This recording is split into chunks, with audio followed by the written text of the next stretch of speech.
Latihan intensif 1.3. Soalan nombor 1.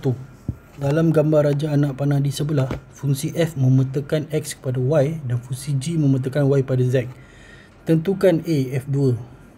F2 maksudnya 2 masuk dalam F akan dapat 5. So F2 sama dengan 5. B, G5. G5 masuk dalam G, awak akan dapat 8. Jadi G5 adalah 8. C pula. Bagaimana pula GF2? GF2 maksudnya GF2, F2 adalah 5. So G5 ialah 8. So sama dengan B. So D, F songsang 5 maksudnya patah balik. So patah balik 5, patah balik masuk F, keluar dapat 2. So F songsang 5 dapat 2. E, G songsang 8.